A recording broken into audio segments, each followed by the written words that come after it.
Welcome back to our channel love insurance. It's an insurance channel. So ఈ ఛానల్లో మీరు insurance కి సంబంధించిన ఏ టు జెడ్ టాపిక్స్ అనేవి తెలుసుకోవచ్చు ఫ్రెండ్స్. హెల్త్ ఇన్సూరెన్స్, చాలా మంది హెల్త్ ఇన్సూరెన్స్ తీసుకోవాలంటే చాలా చాలా క్వశ్చన్స్ ఉంటాయి, చాలా డౌట్స్ ఉంటాయి. అసలు ఇన్సూరెన్స్ వస్తుందో రాదో, చూద్దాం తీ మనకేమైనా అయినప్పుడు మనకేమవుతుంది.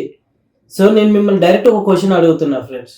ఈ వీడియో చూసే ప్రతి ఒక్కరిని అడుగుతున్నాను, మీలో లేదా మీరు ఎవరైనా ఇప్పటి వరకు హాస్పిటల్ వెళ్ళని వాళ్ళు ఉన్నారా? ఒకవేళ ఉన్నట్లయితే చాలా చాలా గ్రేట్. నాకు తెలిసి 100కి 100% ఇప్పటి వరకు హాస్పిటల్కి వెళ్ళకుండా ఉండలేదు. సో ఇంకా ఏంటి ఫ్రెండ్స్, దసరా అయిపోయింది. సో దసరాకు ఆఫర్లో వచ్చిన మొబైల్స్ అన్నీ కొనేసాము. ఇంకా నెక్స్ట్ ఏం ఆలోచన ఉంటుంది, ఒకవేళ దసరా ఆఫర్లో ఏదైనా మొబైల్ మిస్ అయితే సో దీపావళి ఆఫర్లో ఏ మొబైల్ ఆఫర్లో వస్తుందో ఆ మొబైల్ తీసేసుకోవాలి. ఆఫర్లో వస్తుందని మొబైల్ తీసుకుంటున్నా నువ్వు హెల్త్ ఇన్సూరెన్స్ ఎందుకు తీసుకోవట్లేవు?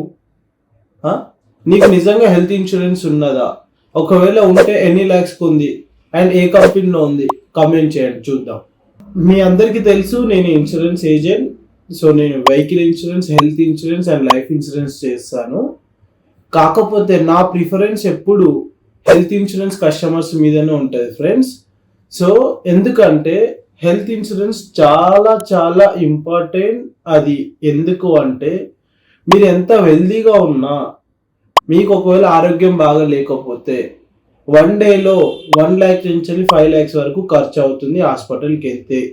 వెళ్ళొచ్చిన వాళ్ళని అడగండి.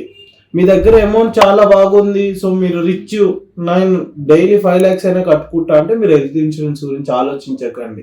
కాకపోతే మీరు ఒకటి గమనించండి, మూవీ ఇండస్ట్రీలో కానీ, స్పోర్ట్స్ ఇండస్ట్రీలో కానీ, లేదనుకోండి పెద్ద పెద్ద బిజినెస్ మ్యాగ్నెట్స్ కానివ్వండి, వాళ్ళ దగ్గర ఎంత డబ్బున్నా కూడా వాళ్ళు హెల్త్ ఇన్సూరెన్స్ చేసుకుంటున్నారు.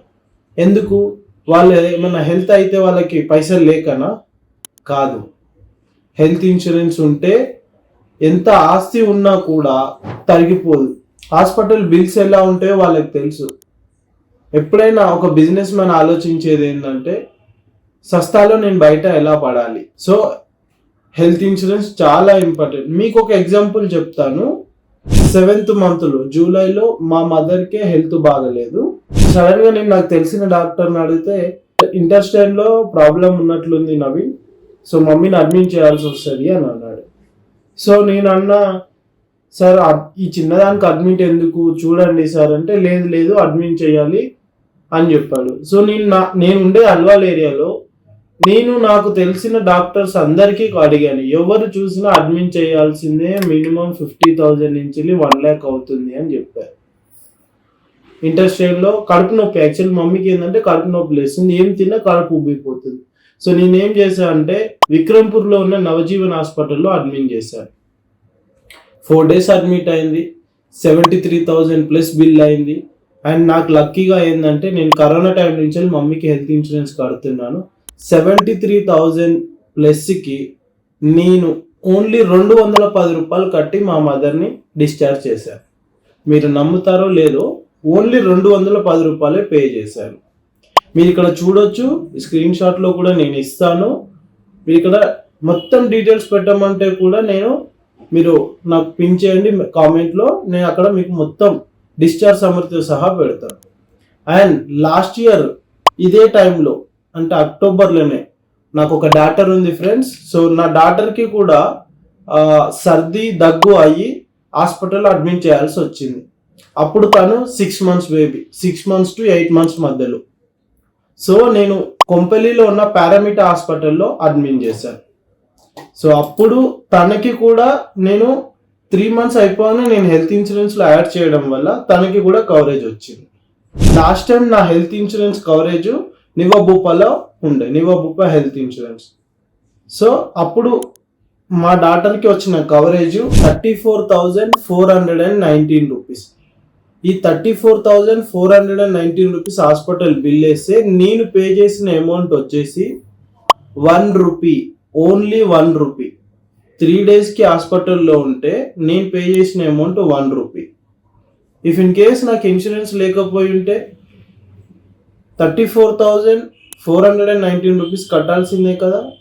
మదర్కి వచ్చేసి కేర్ హెల్త్ ఇన్సూరెన్స్లో తీసుకున్నాను పాలసీ. తన ఏజ్ అండ్ తన లిమిట్ బట్టి నేను కేర్లో తీసుకున్నాను. అండ్ మమ్మీకి హాస్పిటల్లో క్లెయిమ్ చేసిన బిల్ వచ్చేసి 73,512 రూపీస్. అండ్ నాకు కేర్ హెల్త్ ఇన్సూరెన్స్ వాళ్ళు అమౌంట్ పే చేసింది వచ్చేసి 73,277 rupees. Remaining amount 200 and change rupees నేను హాస్పిటల్లో పే చేసి మా మదర్ని డిశ్చార్జ్ చేశాను. సో ఇది హెల్త్ ఇన్సూరెన్స్ అంటే. సో చాలా మంది నాకు ఏదైనా అయినాకనే హెల్త్ ఇన్సూరెన్స్ తీసుకుంటా అని అంటారు. సో ఏదైనా అయినప్పుడు మాత్రం హెల్త్ ఇన్సూరెన్స్ రాదు. మీకు మినిమం 2 years సీనియారిటీ అనేది హెల్త్ ఇన్సూరెన్స్లో ఉంటే ఎలాంటి ప్రాబ్లం ఉన్నా వస్తుంది ఫ్రెండ్స్. నాకు ఏదో అయినాకనే నేను తీసుకుంటా, నాకు అప్పటికప్పుడు రావాలి అని నేను నెక్స్ట్ మంత్ అడ్మిట్ అయితే ఇప్పుడు ఇన్సూరెన్స్ తీసుకుంటా అంటే రాదు. సో మీకు హెల్త్ ఇన్సూరెన్స్ కావాలి అంటే నా నెంబర్ 9010630704 లేదా 9492130704కి కాంటాక్ట్ చేయండి. మనము ఒకటే కంపెనీతో టైఅప్ లేము ఫ్రెండ్స్. మనము మార్కెట్లో ఉన్న ఈచ్ అండ్ ఎవ్రీ కంపెనీతో టైఅప్ ఉన్నాము. మీ లొకేషన్, మీ ఏరియా అండ్ మీ బడ్జెట్ని బట్టి మేము పాలసీ ఏ కంపెనీలో చేస్తే బెటర్ ఉంటుంది అనేది చెక్ చేసి మీకు ఎక్స్ప్లెయిన్ చేస్తాము. అండ్ ఓకే అంటేనే ఫర్దర్గా మీకు ప్రొసీడ్ చేస్తాము. అండ్ ఇప్పుడు మనకున్న బెనిఫిట్ ఏంటంటే హెల్త్ ఇన్సూరెన్స్ మీద ఇంతకుముందుకు 18% GST ఉండేది.